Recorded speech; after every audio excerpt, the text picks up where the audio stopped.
ঢিং ৰাজচক্ৰৰ অন্তৰ্গত বটদ্ৰৱা প্ৰাথমিক স্বাস্থ্য কেন্দ্ৰৰ পৰা NRCৰ মূল্যৱান নথিপত্ৰ চুৰি হোৱাৰ ঘটনাক লৈ সৰব অসম সংখ্যালঘু সংগ্ৰাম পৰিষদ। ঢিং চক্ৰ বিষয়াই জঘন্য ঘটনাৰ বাবে মুখ নুখুলে। কথা পাতিবলৈ অমান্তি দল সংগঠনৰ সৈতে সংগ্ৰাম পৰিষদৰ কেন্দ্ৰীয় সহসাধাৰণ সম্পাদক মুছাব্বিৰ আলী আহমেদৰ সৈতে বাক বিতণ্ড ঢিং ৰাজচক্ৰ বিষয়াৰ। NRCৰ মূল্যৱান নথিপত্ৰ চুৰি কাৰ্য পূৰ্বৰ পৰিকল্পিত বুলি সন্দেহ কৰি মন্তব্য কৰে মুছাব্বিৰ আলী আহমেদে। মুছলমানক বিপদত পেলোৱাৰ বাবে এই ষড়যন্ত্ৰ বিজেপিৰ বুলি মন্তব্য সংগ্ৰাম পৰিষদৰ নেতাগৰাকীৰ। আমি আহিছো যে এটা আমি আহি পেলাই কি কথা পাতি আছো আপোনালোকৰ চাওক অলৰেডি ডিচি ছাৰে প্ৰেছ কনফাৰেন্স দিলে সো ডিচি ছাৰে গোটেই প্ৰশ্ন উত্তৰ দিছে যদি আপোনাৰ লগত চিনাকি হ'ব আপুনি ডিচি ছাৰে আপুনি যে আছে সাইকোলজিষ্ট হয় ঠিক আছে ডিচি ছাৰে একবাৰ প্ৰেছ কনফাৰেন্স দিয়াৰ পিছত আৰু এতিয়া মানে আপোনালোকৰ ঘটনাটো হোৱা তাৰ পিছত আপোনাৰ প্ৰশ্নৰ উত্তৰ মই ইয়াতে দিবলৈ নাই অলৰেডি ছাৰে আমি ইয়াত আপোনালোকে বেয়া পাইছে নেকি?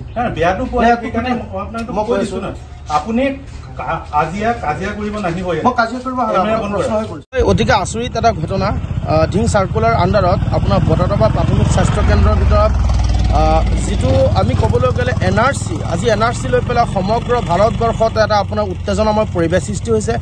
এই সময়ত NRC যিমান নথিপত্ৰ আছিল 4টা গাঁৱৰ নথিপত্ৰ গোটেইখিনি নথিপত্ৰ যোৱাকালি এজন ব্যক্তিয়ে আপোনাৰ ঠেলাৰ মাজত কঢ়িয়াই লৈ গৈছে আৰু সেই ব্যক্তিজনক আপোনাৰ নগাঁও জিলাৰ জাজুলি থানাত তেখেতক এৰেষ্ট কৰিছে। আমি আচৰিত হৈছোঁ যে যি অৱস্থাত এই নথিপত্ৰখিনি NRC নথিপত্ৰ ৰাখিছে এই নথিপত্ৰ কিন্তু এই অৱস্থাত ৰখাটো একেবাৰে যুক্তি হোৱা নাই।